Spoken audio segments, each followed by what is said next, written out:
देखिए, ये row column operation पर बेस्ड एक ऐसा क्वेश्चन है जो आईआईटी जेई एडवांस 2016 में पूछा गया है।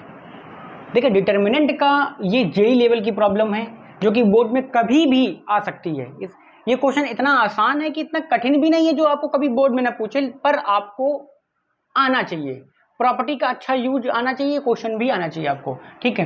क्योंकि आपको पता है हमारे चैनल पर एक लेक्चर सीरीज रन हो रही है जो सीबीएसई और जेई 2025 के पेपर को इस प्रकार से उसका सिलेबस डिजाइन है जो बोर्ड की तो तैयारी करा ही रहा है, साथ में साथ क्वेश्चन का जो लेवल है वो जेई लेवल के क्वेश्चन को रख रहा है।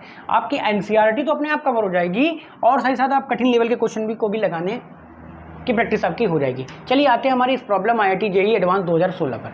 ठीक है, ये 2016 की प्रॉब्लम है जो जेई एडवांस में पूछी गई थी, पर देखिए इसका लेवल कितना आसान है, कितना इजी है। अगर आपने लेक्चर नंबर 6, 7, 8 अच्छे से देखा है तो आपको इस क्वेश्चन में कोई प्रॉब्लम नहीं होने वाली। इसमें प्रॉपर्टी 6 का ही सिर्फ यूज हुआ है अच्छे से, और कुछ नहीं यूज हुआ है, ठीक है। और एक बार एडिशन ऑफ प्रॉपर्टी 5 का भी अच्छे से यूज हो गया है, क्योंकि देखिए यहाँ पे एडिशन करके 2 एलिमेंट लिखे, इसको अलग अलग करना भी आपको पता होना चाहिए। देखिए इस सवाल को हम 2 तरीके से कर सकते हैं। मेथड 1, पहला तरीका देखिए क्या है इसका। देखिए अब जैसे कोई सवाल एक तरीके से हो जाता है तो कुछ लोग बच्चे क्या करते हैं, बस एक मेथड पढ़ लिया बस हो गया सवाल। लेकिन दूसरा तरीका भी सीखिए, क्योंकि वो दोनों तरीके सीखिए आप, क्योंकि कोई तरीका किस सवाल को कर देता है आसानी से और कोई दूसरा तरीका कहीं और यूज में आ जाएगा। तो इसलिए किसी भी सवाल को कितने भी तरीके हों उन सभी तरीकों से सीखना चाहिए, ठीक है। तो इस डिटरमिनेंट को उतारते हैं हम। The number of distinct X belong R, यानी कि एक्स के वो मान ज्ञात करने हैं जो इस इक्वेशन को सेटिस्फाई करें, ठीक है। एक्स के हमें वो मान ज्ञात करने हैं जो इस इक्वेशन को सेटिस्फाई करें, जो अलग अलग भी हों, डिस्टिंक्ट मतलब अलग अलग, ठीक है। तो डिटरमिनेंट उतारिए पहले, x 2x 3x x square 4x square 9x square, ठीक है।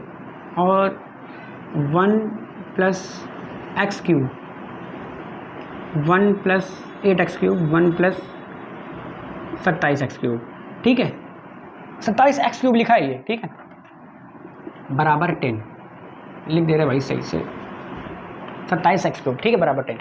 अच्छा देखिए अब क्या करेंगे आप, पहले आप ये करिए, पहले इस जो C3 के जो एलिमेंट हैं एडिशन फॉर्म में लिखे हुए इनको अलग अलग कर लीजिए। तो जब इनको अलग अलग करेंगे इनको 2 टुकड़ों में करके लिख सकते हैं हम, x 2x 3x x square 4x square 9x square 1 1 1, ये डिटरमिनेंट बन जाएगी। प्लस फिर से x 2x 3x x square 4x square 9x square, यहाँ पे आ जाएगा x cube 8x cube 27x cube बराबर 10। देखिए ये लाइन से ये लाइन में जब हम आए तो प्रॉपर्टी 5 का यूज हुआ है, addition of determinant, addition of 2 determinant. देखिए 2 डिटरमिनेंट उल्टा, देखिए 2 डिटरमिनेंट को अगर हमें जोड़ना है तो देखिए ये 2 और ये 2 रो सेम होनी चाहिए, हाँ 2 रो सेम है। बस इन दोनों जो 2 रो जुड़ रही हैं C3 और C3 वो ये जोड़ करके लिख दीजिए, बस शर्तें ये और ये 2 कॉलम जो हैं ये 2 कॉलम सेम होनी चाहिए, यही डिटरमिनेंट का यूज होता है। एडिशन ऑफ डिटरमिनेंट इसी प्रकार से, किसी भी 2 डिटरमिनेंट को जोड़ने से पहले ये देख लीजिए उनकी कोई 2 कॉलम या 2 रो बराबर होने चाहिए, तभी वो डिटरमिनेंट जुड़ेगी। जो बराबर नहीं है, ठीक है, जो कॉलम बराबर नहीं है वो कॉलम, जो 2 नॉन इक्वल कॉलम तभी जुड़ेंगे जब रिमेनिंग 2 कॉलम किन्हीं 2 डिफरेंट डिटरमिनेंट के बराबर हों, ठीक है। आपने प्रॉपर्टी 5 का यूज करके इस डिटरमिनेंट को 2 भागों में तोड़ दिया। अब देखिए क्या C1 से x कॉमन ले लीजिए और C2 से, देखिए आपको खुद ही दिख रहा है करना क्या है अपने आप ही। ये जुड़े हुए लग रहे थे तो इनको अलग कर दिया प्रॉपर्टी 5। आप इसमें से x कॉमन ले लीजिए, इसमें से सर एक्स स्क्वायर कॉमन दिख रहा है, इसमें से भी x कॉमन दिख रहा है, इसमें से भी एक्स स्क्वायर कॉमन दिख रहा है, इसमें से भी एक्स क्यूब कॉमन दिख रहा है। तो जहां जहां जितने जितने कॉमन आ रहे हैं सब कॉमन ले, देखिए इसमें x कॉमन लेंगे C1 से और यहाँ से एक्स स्क्वायर कॉमन लेंगे तो यहाँ पे अल्टीमेटली एक्स क्यूब हो जाएगा। तो 1 2 3 1 4 9 1 1 1 ये एक डिटरमिनेंट बनेगी। प्लस देखिए यहाँ से x लिया, यहाँ से एक्स स्क्वायर लिया तो एक्स क्यूब हुआ, एक्स क्यूब x6 आ जाएगा यहाँ पे, ठीक है, समझ में आ रहा होगा आपको। 1 2 3 1 4 9 1 8 27 ये एक डिटरमिनेंट है कि बराबर 10 आ जाएगा, ठीक है यहाँ पे। अच्छा अब देखिए इस डिटर्मिनेंट को सॉल्व करिए, R1 के लॉन्ग एक्सपेंड कर दीजिए।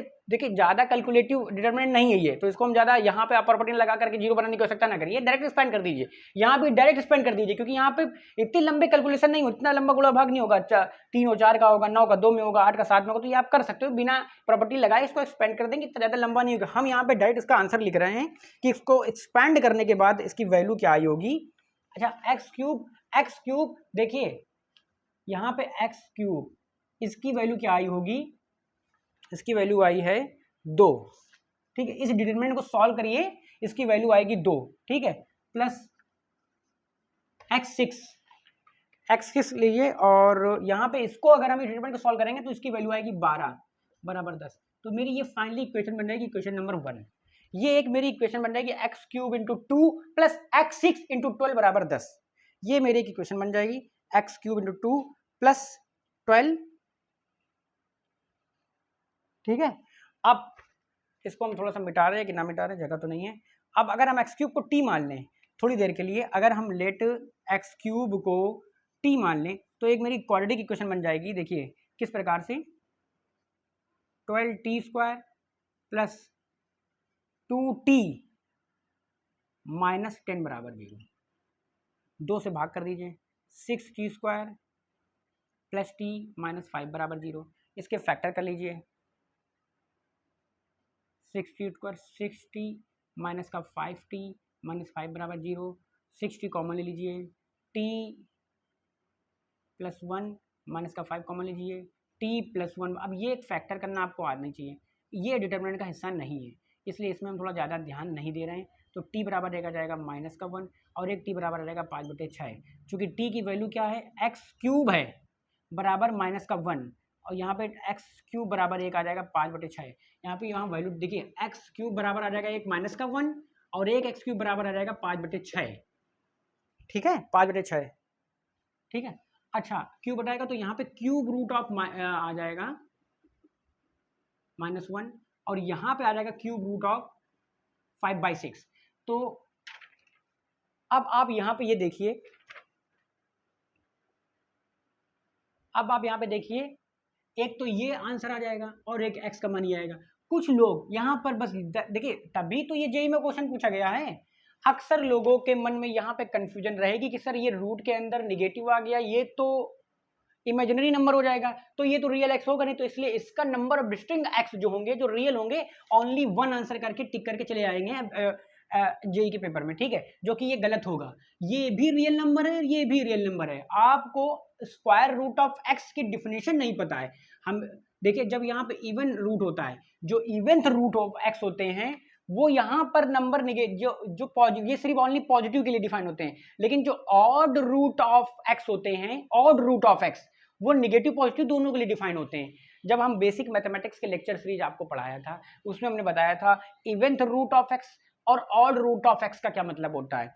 इवेंथ रूट ऑफ एक्स पॉजिटिव के लिए ही सिर्फ डिफाइन होता है, पर ऑड रूट ऑफ, देखिए ये ऑड रूट ऑफ -1 है, तो ये पॉजिटिव में निगेटिव दोनों के लिए डिफाइन होता है। यहाँ पे रियल नंबर है ये, तो ये इसका एक रियल नंबर है, ठीक है।